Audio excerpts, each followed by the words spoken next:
train? Hey, there we go. Okay, good. Yeah, that's a better Yes, connection. he went for 12:30, and then at 1:46, they said there was a media staging of, they're going to, talk at TVAs. Right. Okay. And at that point, he asked, or somebody said it was an abduction. I guess it wasn't. I don't know who said it to him, but he learned somehow that it was a missing person, not an abduction, a missing person. And then, but then there was nothing. And then at 2:30, this aggravated battery call came out, and he was kind of didn't know what to do with that exactly. Yeah. And then, so he left to kind of position himself where he could go to either one, depending on what call came in next. And then at 3:30, an alert came out that said that Lonnie Mills was going to do something in 30 minutes. And then, so he went back to the scene, and then at 4, Lonnie told him what it was, but there was no other, there was no other TV or anything there. Right. And that was at 4, and then he came back and wrote it up, and then at 4:40, the PIO notice came out, or there was a notice that there was going to be a 5 a.m. and Shannon did that. Okay, so that's kind of how we got it. We were involved, and that's why we essentially were the first to report it, because John had been there since 12:30. Right. Well, y'all were the only ones that responded when we sent out the first year's broadcast. That's right. Right. When we were there for the whole evening. Right. Nobody came to us and said, we've got a child abduction here. And I think that's the issue, and I think that's the issue, with you. Right. I've got a couple issues. Initially, when our notifications should have been made, the year's broadcast went out, and when that year's broadcast went out, we already suspected foul play. Weren't sure, but that's why they were calling it a missing person at that time, because you got to get to the bottom of it first. We knew about the trip to California, that the mother didn't want her to go, and that there had been these custody battles and that sort of thing. So, and I think the officers were, trying to figure out, well, she let this, she allowed this guy to have access to her daughter. Exactly what was their relationship? How, that kind of thing. So they got to get to the bottom of this to determine that it really is a bona fide abduction. That's number one. But our protocol says you automatically treat it as an abduction from the beginning. If nothing else, you have a missing 8-year-old, which is a high-profile case to begin with. So all of the staff notifications and PIO notifications should have been made, and that's the part that I'm looking into. Look, I can tell you, the Amber Alert, I don't have an issue with that. You have to meet certain criteria, which is really what I was just telling you about. They're trying to figure out, is this truly an abduction? And not only does it have to be an abduction, you have to know that their life is in danger, and it's not just a missing child. It's got to be a bona fide abduction. They've got to be in danger. You got to have a vehicle description. You got to have a suspect description, and so it took some time to work. It takes some time to meet all that criteria, and then call FDLE, explain to them how we met it. Then what happened at around 2:30 or so, when we spoke to FDLE about the Amber Alert. I believe it was around 2:30. Right. By then, we had now identified him. We talked to him. Then we give them the story, and then they go and write it up and then call us back. Okay. In the meantime, we're still, we're still running full bore, searching for it and doing everything else. Then they call back. Well, in the meantime, we have determined who he is, and have photographs of him, photograph of the van, and we shoot all that out to them. And then they had to go back and redo the Amber Alert. And I think that's, why the delay from 2:30 to, what, I guess it came out about, I don't know, 3:45, 4 o'clock or something like that. I got it there somewhere, but it's, yeah, whatever time it was. Right. But so, the time on the Amber Alert doesn't bother me. What bothers me is proper staff notifications, apparently, and this is all under investigation, doesn't appear to have been made.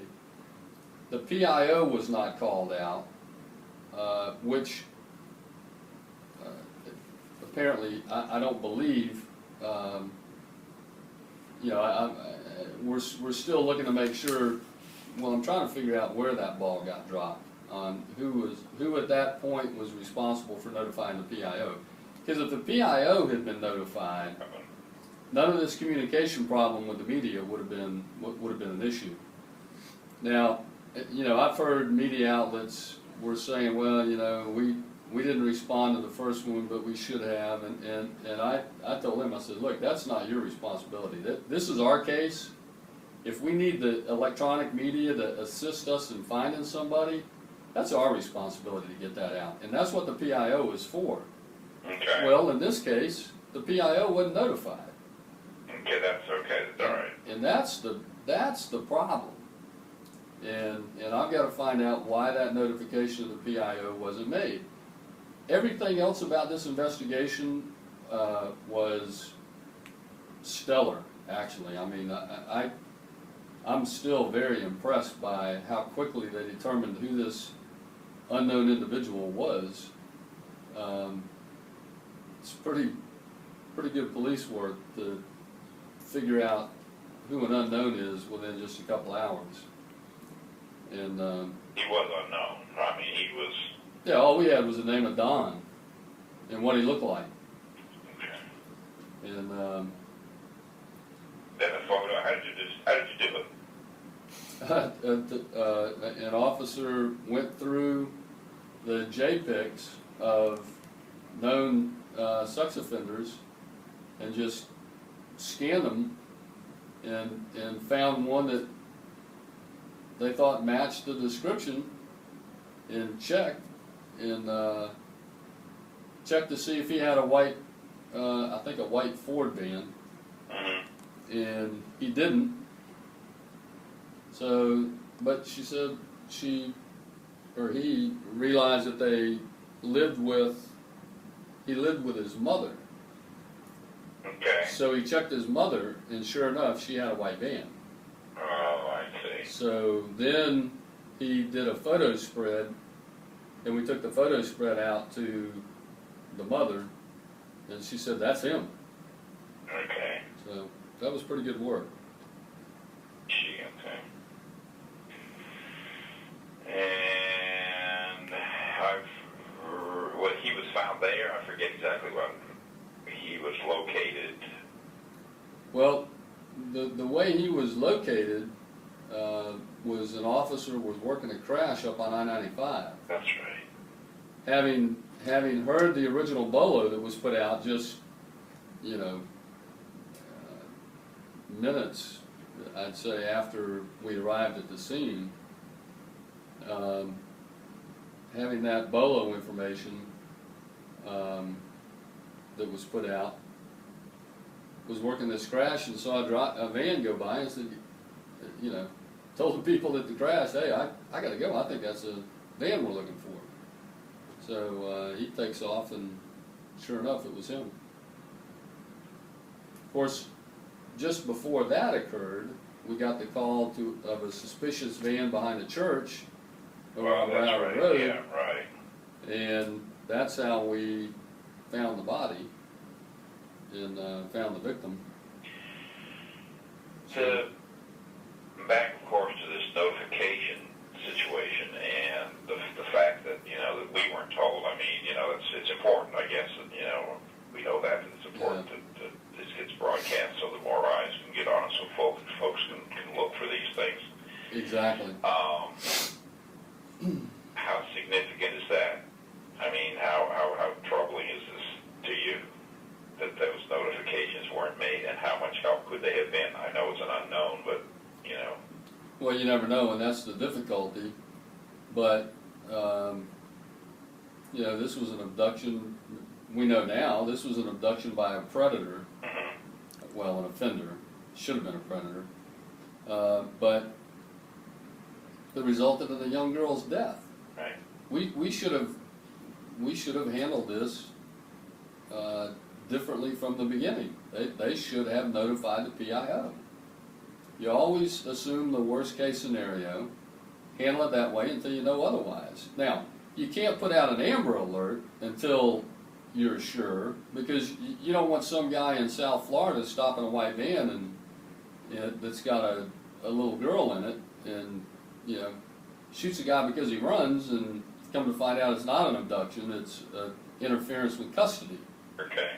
So, Amber Alerts, when you start notifying agencies all over the state of Florida to be on the lookout for this guy, you got to be right. That's not something that you can pull back. But putting out, to the public, hey, we're just looking for a white Ford van that could possibly be involved in something. That should have been out immediately. And but an Amber Alert, it can't be possibly we have an abduction, possibly she's in danger. You have to know. Right.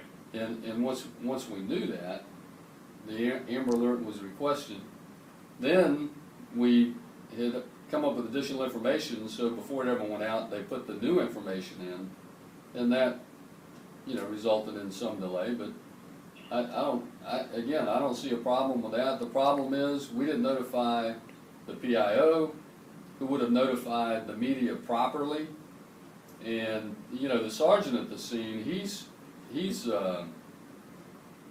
running all over, handling a lot of different things that are all happening at once. The interview of the mother, the potential witnesses,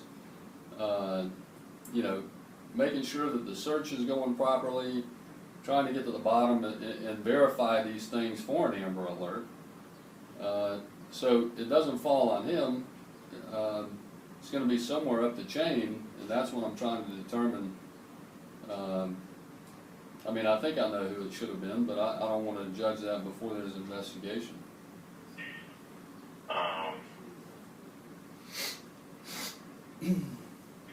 But there's going to be an internal investigation.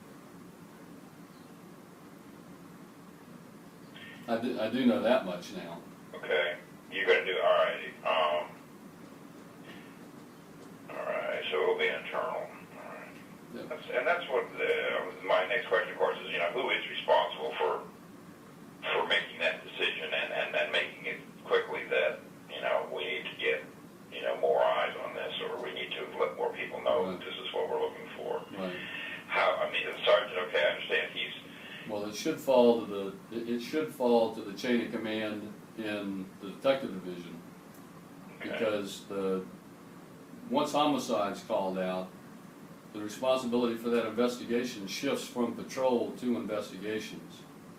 So, and that's why I say I know there's going to be an internal investigation. But it's not a communications decision that they make. It's a detective's decision. It's somewhere in that realm. It's between the field and the hierarchy, the detective division too. Well, I got to look into that part too, because I'm not sure why the communications center didn't put out. There was a message, at least what I believe happened. I believe there was a message sent for an ears broadcast that included the signal 30 information. But when the EARS broadcast was put out, you know, and it said. So what you're saying is the communications folks were told that there was a signal 30, but that was something that wasn't relayed. They were told it was a possible signal 30, and for whatever reason that didn't make it into the EARS broadcast. Okay. So got to figure out what that part was as well. Could that be a policy situation as well? You know, an instruction in terms of what you release, because we get those ears all the time, and I know they're just a notification, but Yeah. A lot of times they'll say that there's information that's not redacted, but there's information that isn't provided, sort of thing. What we get is just a very brief, as you know, just a very brief alert. Right. So well, usually when that first one goes out, they don't always know what the signal is. But if they know the signal, then it should be included in there. okay. Those, and that's what I got to find out. How, exactly what did they know and when did they know it? Do you think this will cause any kind of changes in how these things are done? No, I don't think it's a procedural problem. I think it's going to be a performance problem. Okay. That's why I'm getting ready to start an internal investigation.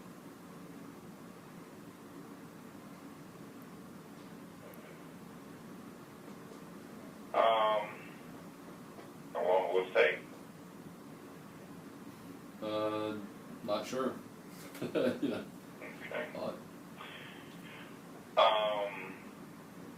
I think that kind of answers what I wanted to know. Talked with the Amber, talked to this other, and in terms of the case itself, Yeah. it was resolved, or well, it's at this point pretty quickly, which is a good thing. But how much difference can this make? In a way, this is kind of, There's no way to know. It was early in the morning. I don't know how many people are out. Who knows? We'll never know the answer to that. But I know this. That's something we could have done that we didn't do. And that concerns me.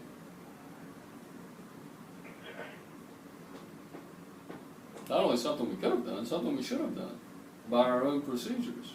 Yeah. So I got to find out where the mistake was made. But and also I'm a little surprised that electronic media didn't roll to a homicide call out. They usually do. Yeah, normally they do.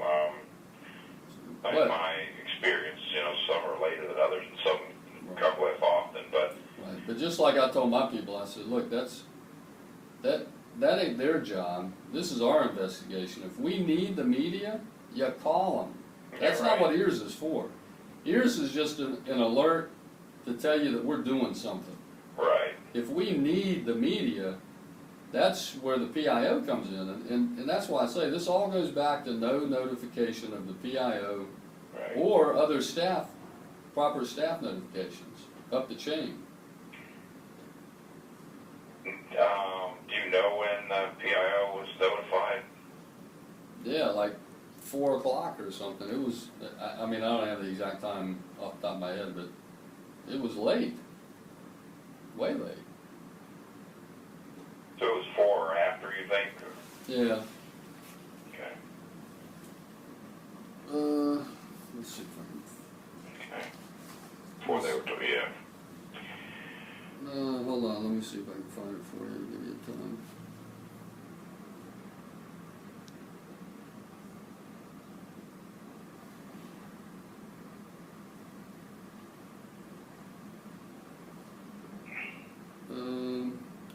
See, by 3:30, we had the guy identified.